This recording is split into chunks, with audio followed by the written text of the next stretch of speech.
नमस्कार सभी साथियों को। स्वागत करता हूं आपका इस YouTube channel GK study zone में 2.2 में। साथियों, आप सभी को पता होगा कि वर्तमान में राजस्थान में 50 ज़िले व 10 संभाग कर दिए गए हैं। तो आज हम उन्हीं संभागों के बारे में बात करते हुए आ रहे थे और आज हम उदयपुर संभाग के बारे में बात करेंगे कि इसमें कौन कौन से ज़िले हैं और उन ज़िलों में शामिल स्थानों के बारे में बात करेंगे। तो निश्चित रूप से हम आप आज के इस वीडियो में राजस्थान के पहले जो 7 संभाग थे जो वर्तमान में बढ़ाकर 10 कर दिए गए और जो राजस्थान के 33 ज़िले से उनको बढ़ाकर 50 कर दिए गए हैं, उनके बारे में बात करते हुए आ रहे हैं। तो फ्रेंड्स, इससे पहले भी हम जोधपुर संभाग, जयपुर संभाग और बीकानेर संभाग के बारे में बात कर चुके हैं। उनके बारे में जानकारी लेने के लिए आप हमारे चैनल को खोलकर वीडियो को देख सकते हो।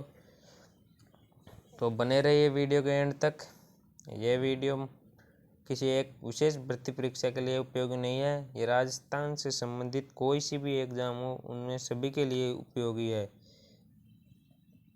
तो फ्रेंड्स, बात करते हैं हम बिल्कुल जीरो से हम उदयपुर संभाग के बारे में बात करते हुए चलते हैं। तो आगे बढ़ते हैं हम। तो शुरुआत में हम बात करेंगे उदयपुर संभाग के बारे में। तो उदयपुर संभाग में कौन से ज़िले आते हैं, कितने ज़िले आते हैं और उन ज़िलों में कौन कौन से स्थान शामिल है। तो हम बात करते हैं उदयपुर संभाग। उदयपुर संभाग में कौन कौन से ज़िले आते हैं और कितने ज़िले आते हैं उनके बारे में बात करेंगे। तो इसमें उदयपुर संभाग में 5 ज़िले आते हैं। तो कितने ज़िले आते हैं? 5 ज़िले। उन ज़िलों को याद करने के लिए हमारे पास एक ट्रिक है। तो वो ट्रिक कौन सी है? तो उसे याद कीजिए। उदयराज चित्तौड़ी भील से लंबा है। तो ट्रिक क्या है? उदयराज चित्तौड़ी भील से लंबा है। तो ट्रिक है हमारी उदयपुर संभाग के जिलों को याद करने के लिए, उदयराज चित्तौड़ी भील से लंबा है। तो उदय का मतलब तो हो गया उदयपुर, राज का मतलब हो गया राजसमंद, चित्तौड़ी का हो गया चित्तौड़गढ़ और भील से हो गया भीलवाड़ा और लंबा से सलूम्बर हो गए। तो कौन कौन से हो गए? उदयपुर, राजसमंद, चित्तौड़गढ़, भीलवाड़ा, सलूम्बर, ये उदयपुर संभाग में शामिल ज़िले हैं। तो हम इसी प्रकार हम एक एक ज़िलों के बारे में बात करते हुए चलते हैं। तो सबसे पहले हम बात करते हैं उदयपुर ज़िले के बारे में। तो उदयपुर ज़िले में कौन कौन से उपखंड शामिल है और उपखंडों के अलावा कौन कौन सी उप तहसील शामिल है। तो हम बात करते हैं। तो उदयपुर संभाग में जो गिरुआ तहसील है, गिरुआ उपखंड है और इसमें एक उप तहसील भी है जो कुराबड़ नाम से जानी जाती है। और दूसरा उपखंड है बड़गांव है, कोटड़ा है, गोगुंदा में एक छायरा उप तहसील है, झाडोल में फ्लासिया उप तहसील है। तो आगे बात करें, मावली में घासा नामक उपखंड उप तहसील है, ऋषभदेव उपखंड है, वल्लभनगर उपखंड है और भिंडर उपखंड है। भिंडर में कान्नौड़ उप तहसील है, खेरवाड़ा उपखंड है, नयागांव उपखंड है। तो दोस्तों, हम बात करते हैं। तो इसी प्रकार हम जानते हैं कि राजस्थान की सबसे प्राचीन रियासत मेवाड़ थी। तो मेवाड़ रियासत भी उदयपुर को ही मेवाड़ रियासत कहा जाता है। तो राजस्थान की सबसे प्राचीन रियासत कौन थी? मेवाड़। और उदयपुर की स्थापना महाराणा उदय सिंह ने 1559 में की। उदयपुर की स्थापना कब की? 1559 में। किसने की? महाराणा उदय सिंह, जो मेवाड़ के राजा थे। तो दोस्तों, हम बात करते हैं आगे। तो उदयपुर के उपनामों के बारे में बात करते हैं। उदयपुर को किस किस नाम से जाना जाता है? तो उदयपुर को वाइट सिटी, पूर्व का वेनिस, झीलों की नगरी, एशिया का वियना, राजस्थान का कश्मीर के नाम से जाना जाता है। और उदयपुर से कौन कौन सी नदियों का उद्गम होता है उनके बारे में बात करते हैं। तो उदयपुर से आयड़ नदी का उद्गम होता है, साबर नदी का उद्गम होता है, वाकल नदी का उद्गम होता है और सोम नदी का उद्गम उदयपुर से होता है। तो उदयपुर से कौन कौन सी नदियों का उद्गम होता है? आयड़ नदी, वाकल नदी, साबरमती नदी और सोम नदी का उद्गम उदयपुर से होता है। तो उदयपुर को हम झीलों की नगरी के नाम से जाने जाते हैं। तो इसमें कौन कौन सी झीलें शामिल है? पिछोला झील शामिल है, फतेह सागर झील है, स्वरूप सागर झील है, दूध तलाई झील इसमें शामिल है।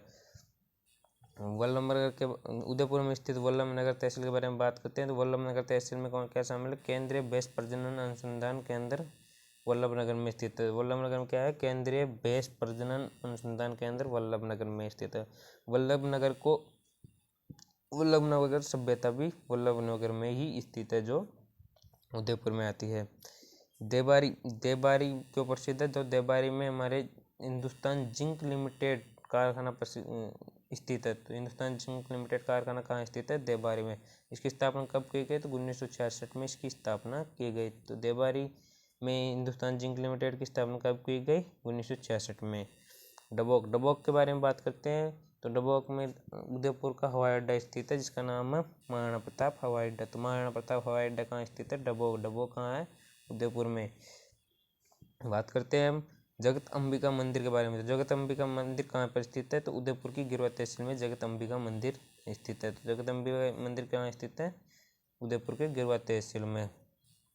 आगे बात करते हैं आहट सभ्यता, बालाथल सभ्यता भी उदयपुर में स्थित है, और एक वल्लभनगर सभ्यता जो ऊपर बता चुके हैं आपको। तो आगे बात करते हैं एकलिंग जी कैलाशपुरी में स्थित है। तो एकलिंग जी का मंदिर कहाँ पर स्थित है? कैलाशपुरी में, जो गिरवा तहसील में स्थित है, जो पाशुपत संप्रदाय का मुख्य केंद्र है, और जिसका निर्माण एकलिंगनाथ जी का निर्माण बप्पा रावल ने करवाया था, जो मेवाड़ के शासक थे। नागदा उदयपुर के गिरवा तहसील में स्थित है, जो पहले मेवाड़ के शासकों की राजधानी भी रहा करती थी। केल्यारी क्यों प्रसिद्ध है? तो केल्यारी में हल्दी घाटी के घायल सैनिकों का इलाज किया गया, जो कौन सी तहसील में स्थित है? जाडोल तहसील में। तो केल्यारी कहाँ स्थित है? जाडोल तहसील में, जहाँ पर हल्दी घाटी के घायल सैनिकों का इलाज किया गया। तो हल्दी घाटी का युद्ध 1576 में हल्दी घाटी का युद्ध हुआ था, किसके मध्य? महाराणा प्रताप और अकबर के मध्य युद्ध हुआ, जिसमें घायल सैनिकों का इलाज कहाँ पर किया गया? तो घायल सैनिकों का इलाज केल्यारी में किया गया। तो दोस्तों हम आगे इसी प्रकार अगले जिले के बारे में बात करते हैं। तो अपना अगला जिला आता है राजसमंद। तो राजसमंद में कौन कौन से उपखंड शामिल है? तो उपखंड है नाथद्वारा है, राजसमंद है, भीम, कुंभलगढ़, रेल मगरा, आमेट, देवगढ़ और देलवाड़ा उपखंड शामिल है। तो कौन कौन से उपखंड शामिल है? नाथद्वारा है, राजसमंद है, भीम है, कुंभलगढ़ है, रेल मगरा है, आमेट है, देवगढ़, देलवाड़ा स्थित है। तो फ्रेंड आगे बात करते हैं। राजसमंद को महाराणा राज सिंह के द्वारा बसाया गया है। तो महाराणा राज सिंह कहाँ के शासक थे? मेवाड़ के शासक थे, जिन्होंने राजसमंद शहर को बसाया। यह वह जिला है जिसका नाम झील के नाम पर पड़ा है। इसका नाम झील के नाम पर पड़ा है, तो राजसमंद झील के नाम पर राजसमंद जिले का नाम पड़ा है। और इसके तहसील के नाम तो राजनगर तहसील है। तो तहसील का नाम क्या है? राजनगर। और जिला और जिस जिले का नाम क्या पड़ा है? किसके नाम पर पड़ा है? झील के नाम पर। राजसमंद जिले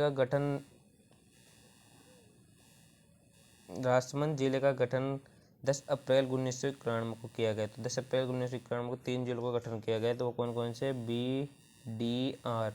तो बी से 12, डी से दौसा और राज से राजसमंद। 10 अप्रैल 1991 को 3 जिलों का गठन किया गया। तो राजसमंद जिले का गठन कब किया गया?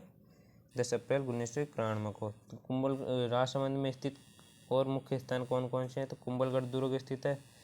कुंभलगढ़ दुर्ग जो मेवाड़ के शासकों की आपातकालीन राजधानी भी कहा जाता है। नाथद्वारा स्थित है। नाथद्वारा में वल्लभ संप्रदाय की मुख्य पीठ स्थित है। कौन सी? वल्लभ संप्रदाय मुख्य पीठ है। नाथद्वारा में श्रीनाथ जी का मंदिर है, जो सियाड़ में स्थित है। तो नाथद्वारा जिसका निर्माण महाराणा राज सिंह ने करवाया था। और ये नाथद्वारा में श्रीनाथ जी के मंदिर की मूर्ति ब्रज से औरंगजेब के डर से लाई गई थी। और श्रीनाथ जी के मंदिर को सप्तभुजा का स्वामी भी कहा जाता है। और हम बात करते हैं नाथद्वारा क्या क्या चीज़ प्रसिद्ध है। तो पिछुआई कला नाथद्वारा की प्रसिद्ध है, और केले की सांझी भी नाथद्वारा की प्रसिद्ध है। और नाथद्वारा के अंदर और क्या आता है? तो नाथद्वारा में विश्व की सबसे ऊंची शिव प्रतिमा विश्वास स्वरूप भी नाथद्वारा में स्थित है, जिसकी ऊंचाई है 369 फीट इसकी ऊंचाई है। और अन्नकूट महोत्सव भी नाथद्वारा का प्रसिद्ध है। आगे हम बात करते हैं तो देखते हैं और कौन सा। मोलेला गांव भी कहाँ पर स्थित है? राजसमंद में। और जो हल्दी घाटी का युद्ध महाराणा प्रताप और अकबर के बीच में जो क्षेत्र में युद्ध हल्दी घाटी का युद्ध हुआ, उसका मैदान भी कहाँ पर स्थित है? राजसमंद में। गिलुंड सभ्यता जो एक हड़प्पाकालीन सभ्यता है, वह भी राजसमंद में स्थित है। काकरोल राजसमंद में स्थित है।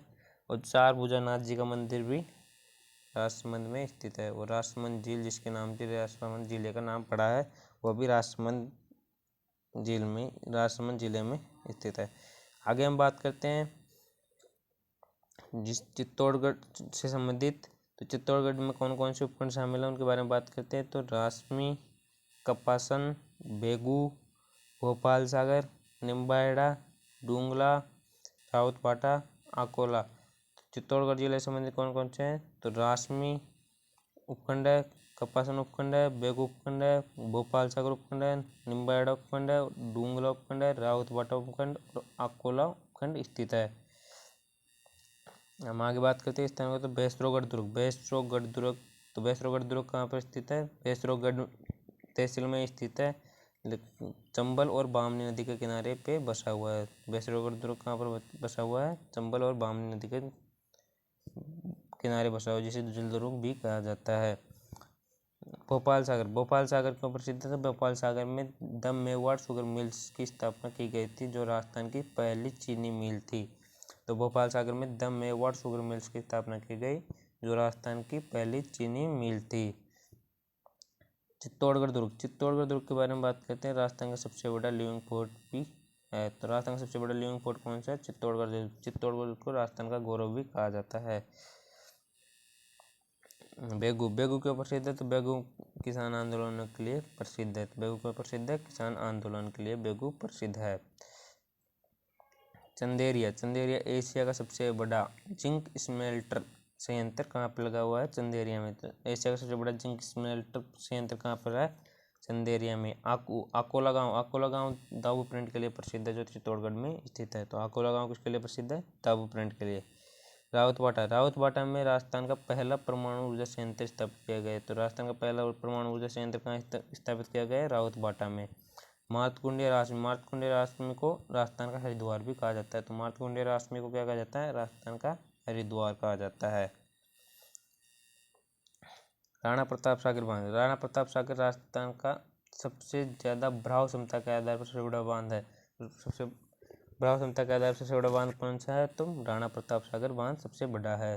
चूलिया जलप्रपात संबल नदी पर भैंसरोगढ़ में स्थित है। तो राजस्थान का सबसे ऊंचा जलप्रपात जो इसकी ऊंचाई कितनी है? 18 मीटर है। तो राजस्थान का सबसे ऊंचा जलप्रपात कौन सा है? जो चूलिया जलप्रपात जो चंबल नदी पर स्थित है, इसकी ऊंचाई 18 मीटर है। तो आगे बात करते हैं सावलिया जी का मंदिर। सावलिया जी का मंदिर मंडपिया चित्तौड़गढ़ में स्थित है। सावलिया जी का मंदिर मंडपिया चित्तौड़गढ़ में स्थित है।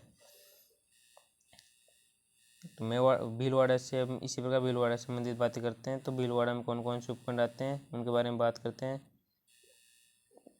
तो भीलवाड़ा में मांडलगढ़ आता है, बिजौली आता है, भीलवाड़ा आता है, रायपुर आता है, गंगापुर आता है, आसिंद आता है, करेड़ा आता है, हमीरगढ़ और मांडलगढ़, और इनके अलावा गुलाबपुरा उपखंड भीलवाड़ा में शामिल है। तो इसी प्रकार हम बात करते हैं भीलवाड़ा के उपनामों के बारे में। तो भीलवाड़ा के कौन कौन से उपनाम है? तो भीलवाड़ा में वस्त्रों का सर्वाधिक उत्पादन होने के कारण राजस्थान की वस्त्र नगरी भी कहा जाता है, जिस टेक्सटाइल सिटी भी कहा जाता है, राजस्थान का मैनचेस्टर कहा जाता है। यहाँ प्राचीन काल में भिलाड़ी नामक सिक्के डाले जाने के कारण इसका नाम भीलवाड़ा पड़ा। तो प्राचीन काल में इनका यहाँ पर भिलाड़ी नामक सिक्के डाले जाते थे, जिस कारण इनका नाम भीलवाड़ा पड़ा। आगे हम बात करते हैं भीलवाड़ा में अब्रक के लिए जाना जाता है। तो अब्रक का सर्वाधिक उत्पादन भीलवाड़ा में किया जाता है, तो भीलवाड़ा अब्रक के उत्पादन के लिए जाना जाता है। मेजा बांध कहाँ पर स्थित है? तो मेजा बांध मांडलगढ़ में स्थित है, जो कोठारी नदी के किनारे बना हुआ है। तो मेजा बांध कहाँ पर है? मांडलगढ़ में कोठारी नदी के किनारे। आसिंद में देवनारायण जी का मंदिर है। तो आसिंद में क्या है? देवनारायण जी का मंदिर बना हुआ है, और देवनारायण जी के पिताजी का मंदिर स्वायंभू का मंदिर भी वहाँ पर बना हुआ है। तो आगे हम बात करते हैं मांडल में जगन्नाथ कछुआ की छतरी बनी हुई है। तो मांडल में क्या है? जगन्नाथ कछुआ जो जयपुर के शासक थे उनकी छतरी भी जगन्नाथ कछुआ की छतरी मांडल में बनी हुई है। मांडलगढ़ में राणा सांगा की छतरी बनी हुई है। तो मांडलगढ़ में क्या है? राणा सांगा की छतरी बनी हुई है। आगे हम बात करते हैं बिजोलिया क्यों प्रसिद्ध है? बिजोलिया पूरे भारत में प्रसिद्ध है। क्यों? क्योंकि राजस्थान का सबसे लंबा और सुव्यवस्थित चलने वाला किसान आंदोलन कौन सा है? बिजोलिया किसान आंदोलन। तो ये राजस्थान का सबसे लंबा और सुव्यवस्थित चलने वाला किसान आंदोलन बिजोलिया किसान आंदोलन। हुड़ा सम्मेलन मराठों के विरुद्ध बुलाया गया था, जो 1734 में हुआ था। हुड़ा सम्मेलन जो हुड़ा नामक स्थान पर हुआ, जो मेवाड़, मारवाड़ और जयपुर रियासत के द्वारा किया गया। तो हुड़ा सम्मेलन कब हुआ? 1734 में हुड़ा सम्मेलन हुआ। आगे हम बात करते हैं गंगापुर और गुलाबपुरा में सहकारी वस्त्र मिले। गुलाबपुरा और गंगापुर में सहकारी वस्त्र मिले हैं। बागौर सभ्यता मांडलगढ़ तहसील में स्थित है। बागौर सभ्यता कहाँ पर स्थित है? मांडलगढ़ तहसील में भीलवाड़ा में स्थित है। ऊपर माल का पठार बिजोलिया से लेकर भैंसरोगढ़ के बीच में है। तो ऊपर माल का पठार कहाँ है? बिजोलिया से लेकर भैंसरोगढ़ के मध्य है। इसी प्रकार हम बात करते हैं अगले जिले के बारे में। तो अगला जिला है अपना सलूम्बर, जो उदयपुर से अलग होकर बना है। तो इसमें कौन कौन से उपखंड शामिल है? सैड़ा उपखंड है, सेमारी उपखंड है, लसाड़िया उपखंड है, सलूम्बर उपखंड है, और इनके अलावा एक झालारा उप तहसील भी इसमें शामिल है। तो बात करते हैं सलूम्बर के बारे में। तो सलूम्बर में से संबंधित क्या है? तो जो सलूम्बर के सरदार थे रावल रतन सिंह चुंडावत की रानी थी सैल कौर, जो इतिहास में किस नाम से प्रसिद्ध हुई? हाड़ी रानी के नाम से प्रसिद्ध हुई, जिन्होंने रावल रतन सिंह के लिए अपना बलिदान दे दिया था। चावंड उदयपुर की सैड़ा तहसील में स्थित है। चावंड मेवाड़ के शासकों की राजधानी भी रहा। ये कहाँ पर स्थित है? तो उदयपुर के सैड़ा तहसील में चावंड स्थित है।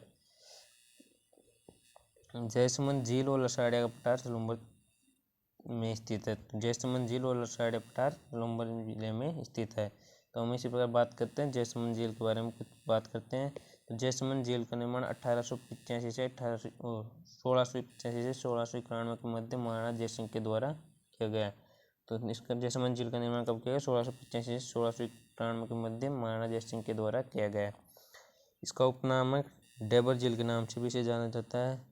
तो जयसमंद झील को किस नाम से जाना जाता है? डेबर झील के नाम से। तो ये राजस्थान की सबसे बड़ी कतरी मीठे पानी की झील है, और जयसमंद झील राजस्थान की सबसे बड़ी कतरी मीठे पानी की झील है। इस पर 7 टापू बने हुए हैं। 7 टापू में सबसे बड़ा है बाबा का भाखड़ा, सबसे बड़ा टापू है, और सबसे छोटा टापू प्यारी नामक टापू है। और इसमें से श्यामपुरा व भाट नहरें निकाल गई। इसमें 2 नहरें निकाली गई, एक तो श्यामपुरा व भाट नहरें निकाली गई है। तो दोस्तों आज के लिए इतना ही। तो वीडियो अच्छा लगा हो तो वीडियो को लाइक करें, सब्सक्राइब करें, और ज़्यादा से ज़्यादा अपने दोस्तों के पास शेयर करें। Thank you. जय हिंद।